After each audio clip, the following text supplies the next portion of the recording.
نسألك الجنة ونعوذ بك من النار.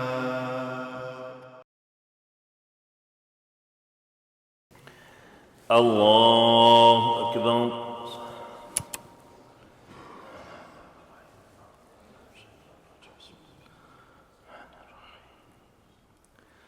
الحمد لله رب العالمين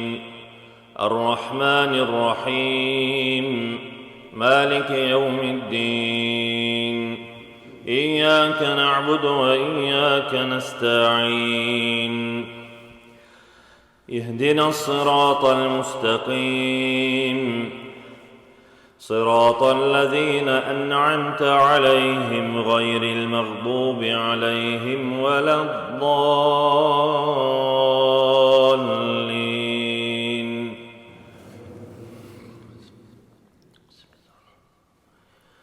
الأعراب أشد كفرا ونفاقا وأجدر ألا يعلموا حدود ما أنزل الله على رسوله والله عليم حكيم. ومن الأعراب من يتخذ ما ينفق مغرما ويتربص بكم الدوائر عليهم دائرة السوء والله سميع عليم.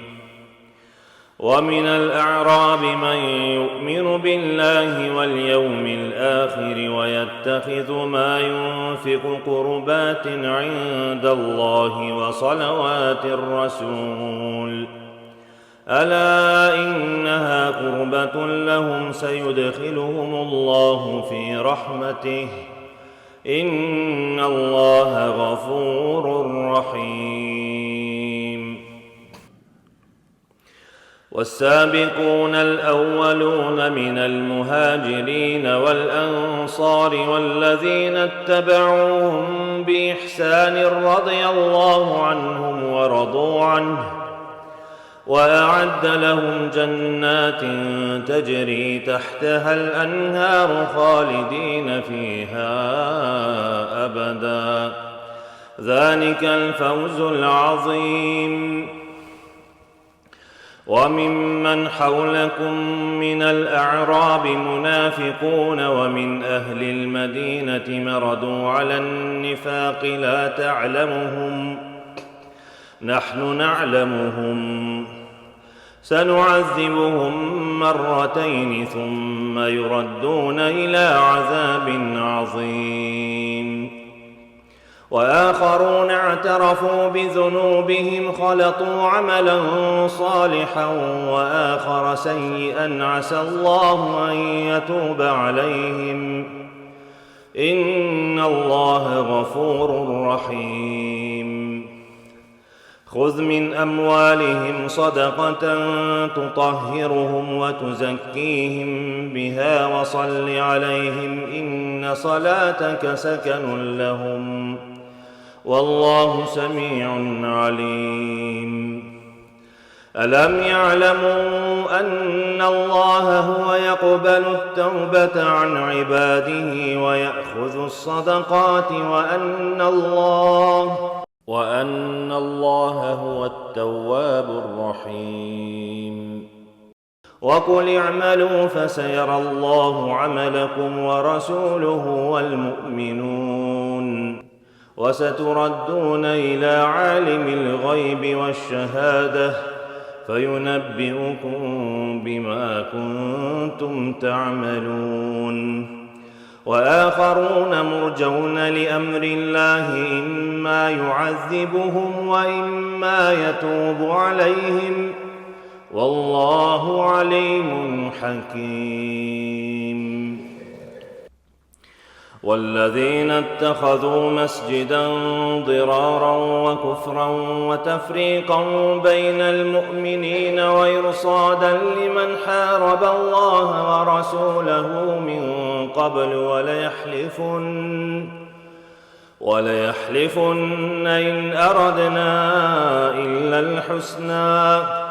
والله يشهد إنهم لكاذبون. لا تقم فيه أبدا،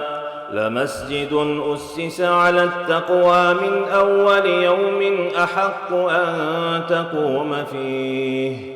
فيه رجال يحبون أن يتطهروا والله يحب المطهرين. أفمن أسس بنيانه على تقوى من الله ورضوان خير أم من أسس بنيانه على شفا جرف هار فانهار به في نار جهنم والله لا يهدي القوم الظالمين. لا يزال بنيانهم الذي بنوا ريبة في قلوبهم إلا أن تقطع قلوبهم والله عليم حكيم. إن الله اشترى من المؤمنين أنفسهم وأموالهم بأن لهم الجنة يقاتلون في سبيل الله فيقتلون ويقتلون وعدا عليه حقا في التوراة والإنجيل والقرآن ومن أوفى بعهده من الله فاستبشروا ببيعكم الذي بايعتم به وذلك هو الفوز العظيم. التائبون العابدون الحامدون السائحون الراكعون الساجدون الآمرون بالمعروف والناهون عن المنكر والحافظون لحدود الله وبشر المؤمنين. ما كان للنبي والذين آمنوا أن يستغفروا للمشركين ولو كانوا أولي قربى من بعد ما تبين لهم أنهم أصحاب الجحيم. وما كان استغفار إبراهيم لأبيه إلا عن موعدة وعدها إياه فلما تبين له أنه عدو لله تبرأ منه إن إبراهيم لأواه حليم. وما كان الله ليضل قوما بعد إذ هداهم حتى يبين لهم ما يتقون إن الله بكل شيء عليم. إن الله له ملك السماوات والأرض يحيي ويميت وما لكم من دون الله من ولي ولا نصير. لقد تاب الله على النبي والمهاجرين والأنصار الذين اتبعوه في ساعة العسرة من بعد ما كاد يزيغ قلوب فريق منهم ثم تاب عليهم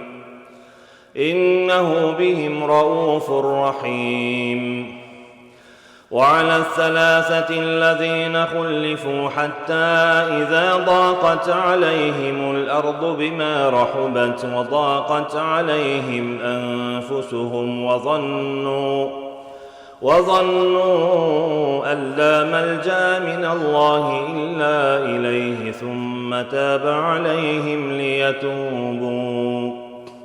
إن الله هو التواب الرحيم. يا أيها الذين آمنوا اتقوا الله وكونوا مع الصادقين. ما كان لأهل المدينة ومن حولهم من الأعراب أن يتخلفوا عن رسول الله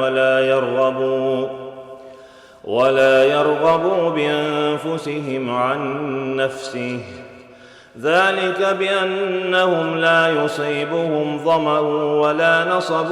ولا مخمصة في سبيل الله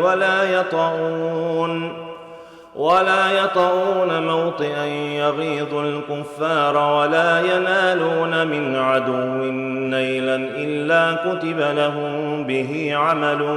صالح إن الله لا يضيع أجر المحسنين ولا ينفقون نفقة صغيرة ولا كبيرة ولا يقطعون واديا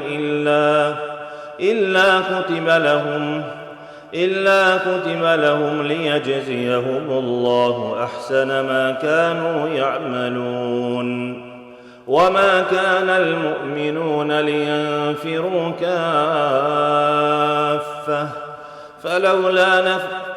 فلولا نفر من كل فرقة منهم طائفة ليتفقهوا في الدين ولينذروا قومهم إذا رجعوا إليهم لعلهم يحذرون يا أيها الذين آمنوا قاتلوا الذين يلونكم من الكفار وليجدوا فيكم غلظة واعلموا أن الله مع المتقين وإذا ما أنزلت سورة فمنهم من يقول أيكم زادته هذه إيمانا فأما الذين آمنوا فزادتهم إيمانا وهم يستبشرون وأما الذين في قلوبهم مرض فزادتهم رجسا إلى رجسهم وماتوا وهم كافرون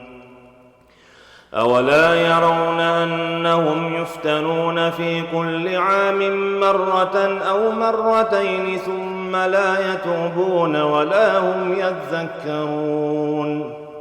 وإذا ما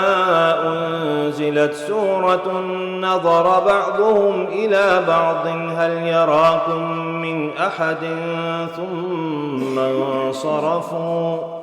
صرف الله قلوبهم بأنهم قوم لا يفقهون لقد جاءكم رسول من أنفسكم عزيز عليه ما عنتم حريص عليكم بالمؤمنين رؤوف رحيم فإن تولوا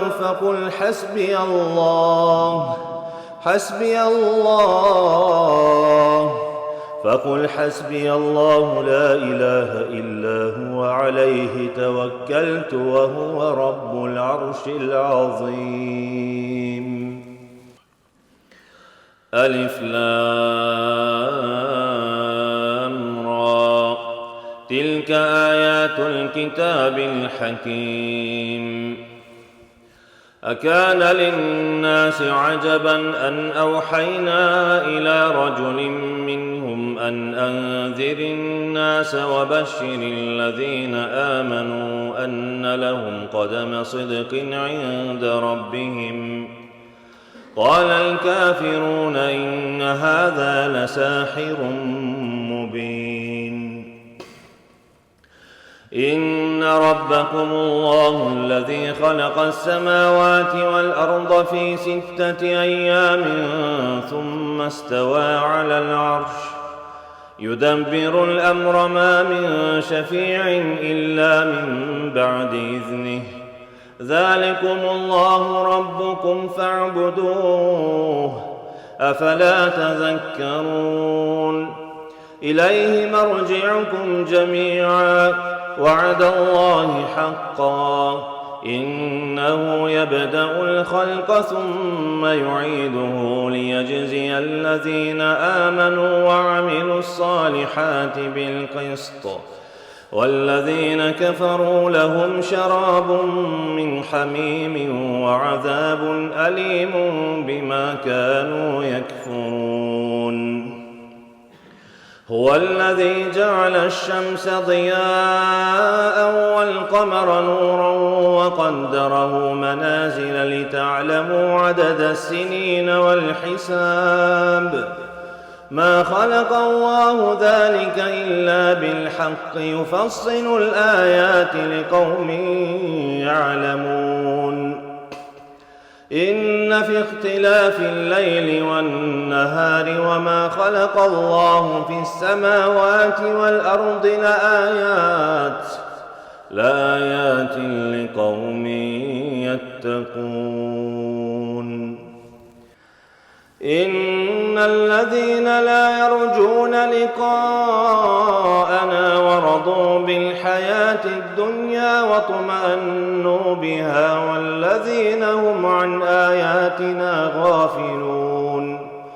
أولئك مأواهم النار بما كانوا يكسبون إن الذين آمنوا وعملوا الصالحات يهديهم ربهم بإيمانهم تجري من تحتهم الأنهار في جنات النعيم دعواهم فيها سبحانك اللهم وتحيتهم فيها سلام وآخر دعواهم أن الحمد لله رب العالمين ولو يعجل الله للناس الشر استعجالهم بالخير لقضي إليهم أجلهم فنذر الذين لا يرجون لقاءنا في طغيانهم يعمهون وإذا مس الإنسان الضر دعانا لجنبه أو قاعدا أو قائما فلما كشفنا عنه ضره مر كأن لم يدعنا إلى ضر مسه كذلك زين للمسرفين ما كانوا يعملون ولقد أهلكنا القرون من قبلكم لما ظلموا وجاءتهم رسلهم بالبينات وما كانوا ليؤمنوا كذلك نجزي القوم المجرمين ثم جعلناكم خلائف في الأرض من بعدهم لننظر كيف تعملون وإذا تتلى عليهم آياتنا بينات قال الذين لا يرجون لقاء نأت بقرآن غير هذا أو بدله قل ما يكون لي أن أبدله من تلقاء نفسي إن أتبع إلا ما يوحى إلي إني أخاف إن عصيت ربي عذاب يوم عظيم قل لو شاء الله ما تلوته عليكم ولا أدراكم به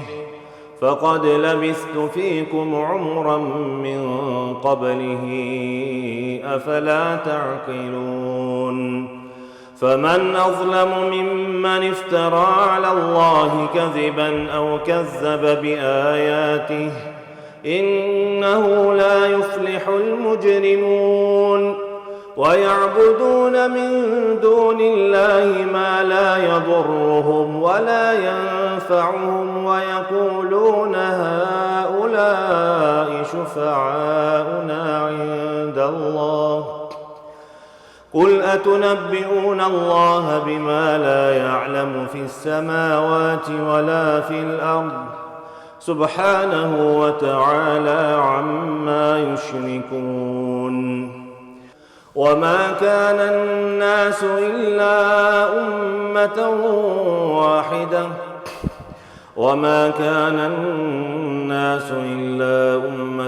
واحدة فاختلفوا ولولا كلمة سبقت من ربك لقضي بينهم فيما فيه يختلفون ويقولون لولا أنزل عليه آية من ربه فقل إنما الغيب لله فانتظروا إني معكم من المنتظرين. وإذا أذقنا الناس رحمة من بعد ضراء مستهم إذا لهم مكر في آياتنا قل الله أسرع مكرا إن رسلنا يكتبون ما تمكرون. هو الذي يسيركم في البر والبحر حتى إذا كنتم في الفلك وجرين بهم بريح طيبة وفرحوا بها جاءتها ريح عاصف وجاءهم الموج من كل مكان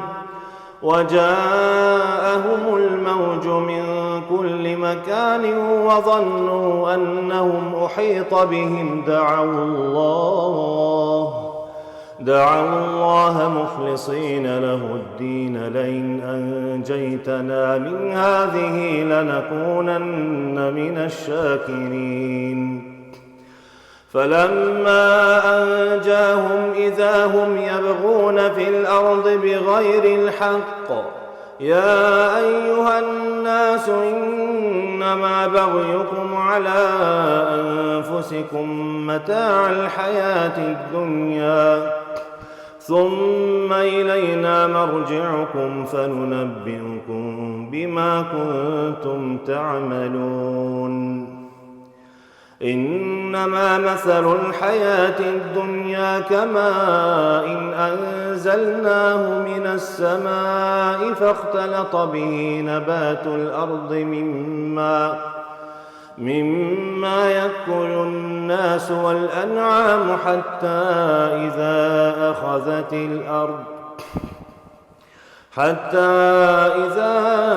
أخذت الأرض زخرفها وزينت وظن أهلها أنهم قادرون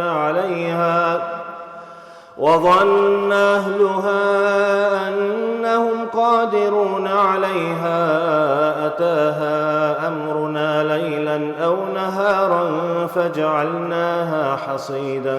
كأن لم تغن بالأمس كذلك نفصل الآيات لقوم يتفكرون. والله يدعو إلى دار السلام ويهدي من يشاء إلى صراط مستقيم. للذين أحسنوا الحسنى وزيادة ولا يرهق وجوههم قتر ولا ذلة أولئك أصحاب الجنة هم فيها خالدون. والذين كسبوا السيئات جزاء سيئة بمثلها وترهقهم ذلة ما لهم من الله من عاصم كأنما أغشيت وجوههم قطعا من الليل مظلما أولئك أصحاب النار هم فيها خالدون. ويوم نحشرهم جميعا ثم نقول للذين أشركوا مكانكم أنتم وشركاؤكم فزيلنا بينهم وقال شركاؤهم ما كنتم إيانا تعبدون فكفى بالله شهيدا بيننا وبينكم إن كنا عن عبادتكم لغافلين. هنالك تبلو كل نفس ما أسلفت وردوا إلى الله مولاهم الحق وضل عنهم ما كانوا يفترون. قل من يرزقكم من السماء والأرض أمن يملك السمع والأبصار ومن يخرج الحي من الميت ويخرج الميت من الحي ومن يدبر الأمر فسيقولون الله فقل أفلا تتقون فذلكم الله ربكم الحق فماذا بعد الحق إلا الضلال فأنى تصرفون كذلك حقت كلمة ربك على الذين فسقوا أنهم لا يؤمنون قل هل من شركائكم من يبدأ الخلق ثم يعيده فأنى تؤفكون قل هل من شركائكم من يهدي إلى الحق قل الله يهدي للحق أفمن يهدي إلى الحق أحق أن يتبع من لا يهدي إلا أن يهدى فما لكم كيف تحكمون وما يتبع أكثرهم إلا ظنا إن الظن لا يغني من الحق شيئا إن الله عليم بما يفعلون وما كان هذا القرآن أن يفترى من دون الله ولكن تصديق الذي بين يديه وتفصيل الكتاب لا ريب فيه من رب العالمين أم يقولون افتراه قل فأتوا بسورة مثله وادعوا من استطعتم من دون الله إن كنتم صادقين بل كذبوا بما لم يحيطوا بعلمه ولما يأتهم تأويله كذلك كذب الذين من قبلهم فانظر كيف كان عاقبة الظالمين ومنهم من يؤمن به ومنهم من لا يؤمن به وربك أعلم بالمفسدين وإن كذبوك فقل لي عملي ولكم عملكم أنتم بريئون مما أعمل وأنا بريء مما تعملون ومنهم من يستمعون إليك أفأنت تسمع الصم ولو كانوا لا يعقلون ومنهم من ينظر إليك أفأنت تهدي العمي ولو كانوا لا يبصرون إن الله لا يظلم الناس شيئا ولكن الناس أنفسهم يظلمون ويوم يحشرهم كأن لم يلبثوا إلا ساعة من النهار يتعارفون بينهم قد خسر الذين كذبوا بلقاء الله وما كانوا مهتدين وإما نرينك بعض الذي نعدهم أو نتوفينك فإلينا مرجعهم ثم الله شهيد على ما يفعلون ولكل أمة رسول فإذا جاء رسولهم قضي بينهم بالقسط وهم لا يظلمون ويقولون متى هذا الوعد إن كنتم صادقين قل لا أملك لنفسي ضرا ولا نفعا إلا ما شاء الله لكل أمة أجل إذا جاء أجلهم فلا يستأخرون ساعة ولا يستقدمون قل أرأيتم إن أتاكم عذابه بياتا أو نهارا ماذا يستعجل منه المجرمون أثم إذا ما وقع آمنتم به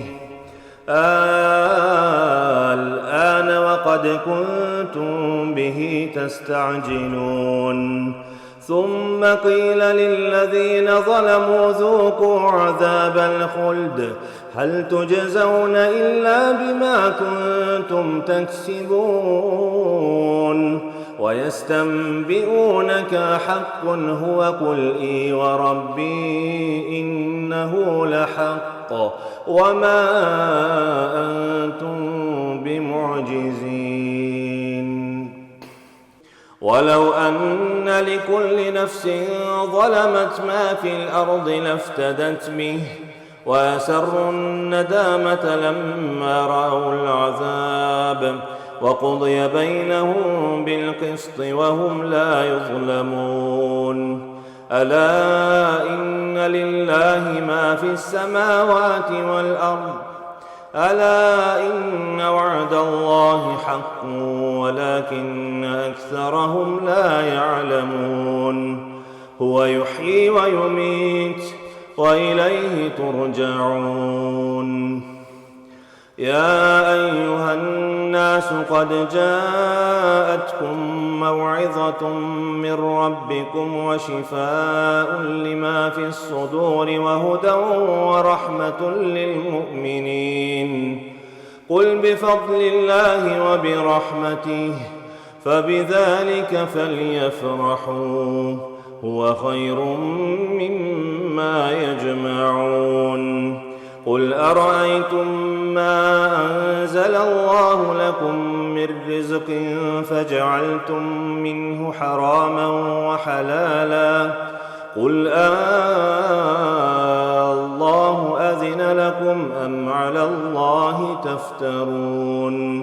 وما ظن الذين يفترون على الله الكذب يوم القيامة إن الله لذو فضل على الناس ولكن أكثرهم لا يشكرون وما تكون في شأن وما تتلو منه من قرآن ولا تعملون من عمل إلا كنا عليكم شهودا إذ تفيضون فيه وما يعزب عن ربك من مثقال ذرة في الأرض ولا في السماء ولا أصغر من ذلك ولا أكبر إلا في كتاب مبين ألا إن أولياء الله لا خوف عليهم ولا هم يحزنون الذين آمنوا وكانوا يتقون لهم البشرى في الحياة الدنيا وفي الآخرة لا تبديل لكلمات الله ذلك هو الفوز العظيم ولا يحزنك قولهم إن العزة لله جميعا هو السميع العليم ألا إن لله من في السماوات ومن في الأرض وما يتبع الذين يدعون من دون الله شركاء إن يتبعون إلا الظن وإن هم إلا يخرصون هو الذي جعل لكم الليل لتسكنوا فيه والنهار مبصرا إن في ذلك لآيات لقوم يسمعون قالوا اتخذ الله ولدا سبحانه هو الغني له ما في السماوات وما في الأرض إن عندكم من سلطان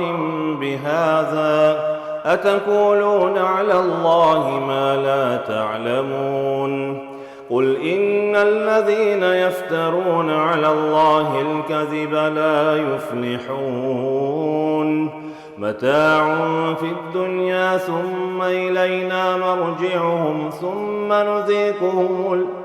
ثم نذيقهم العذاب الشديد بما كانوا يكفرون. واتل عليهم نبأ نوح إذ قال لقومه يا قوم إن كان كبر عليكم مقامي وتذكيري بآيات الله فعلى الله توكلت فاجمعوا أمركم وشركاءكم ثم لا يكن أمركم عليكم غمة ثم قضوا إلي ولا تنظرون. فإن توليتم فما سألتكم من أجر إن أجري إلا على الله وأمرت أن أكون من المسلمين. فكذبوه فنجيناه ومن معه في الفلك وجعلناهم خلائف وأغرقنا الذين كذبوا بآياتنا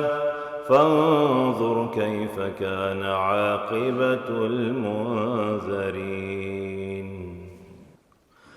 ثم بعثنا من بعده رسلا إلى قومهم فجاءوهم بالبينات فما كانوا ليؤمنوا بما كذبوا به من قبل كذلك نطبع على قلوب المعتدين. ثم بعثنا من بعدهم موسى وهارون إلى فرعون وملئه بآياتنا فاستكبروا وكانوا قوما مجرمين. فلما جاءهم الحق من عندنا قالوا إن هذا لسحر مبين. قال موسى أتقولون للحق لما جاءكم أسحر هذا ولا يفلح الساحرون. قالوا أجئتنا لتلفتنا عما وجدنا عليه آباءنا وتكون لكما الكبرياء في الأرض وما نحن لكما بمؤمنين. وقال فرعون ائتوني بكل ساحر عليم. فلما جاء السحرة قال لهم موسى ألقوا ما أنتم ملقون. فلما ألقوا قال موسى ما جئتم به السحر إن الله سيبطله إن الله لا يصلح عمل المفسدين ويحق الله الحق بكلماته ولو كره المجرمون. فما آمن لموسى إلا ذرية من قومه على خوف من فرعون وملئهم أن يفتنهم وإن فرعون لعال في الأرض وإنه لمن المسرفين. وقال موسى يا قوم إن كنتم آمنتم بالله فعليه توكلوا إن كنتم مسلمين. فقالوا على الله توكلنا ربنا لا تجعلنا فتنة للقوم الظالمين ونجنا برحمتك من القوم الكافرين. وأوحينا إلى موسى وأخيه أن تبوأ لقومكما بمصر بيوتا واجعلوا بيوتكم قبلة وأقيموا الصلاة وبشر المؤمنين. وقال موسى ربنا إنك آتيت فرعون وملأه زينة وأموالا في الحياة الدنيا ربنا ليضلوا عن سبيلك ربنا اطمس على أموالهم واشدد على قلوبهم فلا يؤمنوا حتى يروا العذاب الأليم قال قد أجيبت دعوتكما فاستقيما ولا تتبعان سبيل الذين لا يعلمون وجاوزنا ببني إسرائيل البحر فأتبعهم فرعون وجنوده بغيا وعدوا حتى إذا أدركه الغرق قال آمنت أنه لا إله إلا الذي آمنت به بنو إسرائيل وأنا من المسلمين الآن وقد عصيت قبل وكنت من المفسدين فاليوم ننجيك ببدنك لتكون لمن خلفك آية وإن كثيرا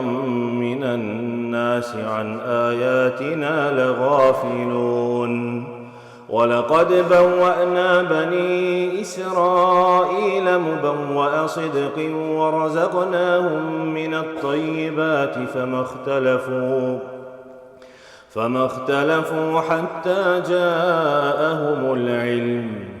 إن ربك يقضي بينهم يوم القيامة فيما كانوا فيه يختلفون فإن كنت في شك مما أنزلنا إليك فاسأل الذين يقرؤون الكتاب من قبلك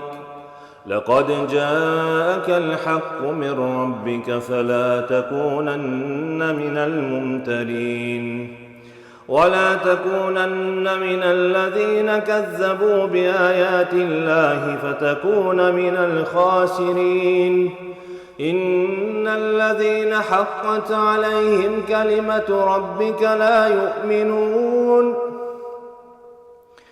ولو جاءتهم كل آية حتى يروا العذاب الأليم فلولا كانت قرية آمنت فنفعها إيمانها إلا قوم يونس لما آمنوا كشفنا عنهم عذاب الخزي في الحياة الدنيا ومتعناهم إلى حين ولو شاء ربك لآمن من في الأرض جميعا أفأنت تكره الناس حتى يكونوا مؤمنين وما كان لنفس أن تؤمن إلا بإذن الله ويجعل الرجس على الذين لا يعقلون قل انظروا ماذا في السماوات والأرض وما تغني الآيات والنذر عن قوم لا يؤمنون فهل ينتظرون إلا مثل أيام الذين خلوا من قبلهم قل فانتظروا فإني معكم من المنتظرين ثم ننجي رسلنا والذين آمنوا كذلك حقا علينا ننجي المؤمنين قل يا أيها الناس إن كنتم في شك من ديني فلا أعبد الذين تعبدون من دون الله ولكن أعبد الله الذي يتوفاكم وأمرت أن أكون من المؤمنين وأن أقم وجهك للدين حنيفا ولا تكونن من المشركين ولا تدع من دون الله ما لا ينفعك ولا يضرك فإن فعلت فإنك إذا من الظالمين وإن يمسسك الله بضر فلا كاشف له إلا هو وإن يردك بخير فلا راد لفضله يصيب به من يشاء من عباده وهو الغفور الرحيم. قل يا أيها الناس قد جاءكم الحق من ربكم فمن اهتدى فإنما يهتدي لنفسه ومن ضل فإنما يضل عليها وما أنا عليكم بوكيل. واتبع ما يوحى إليك واصبر حتى يحكم الله وهو خير الحاكمين.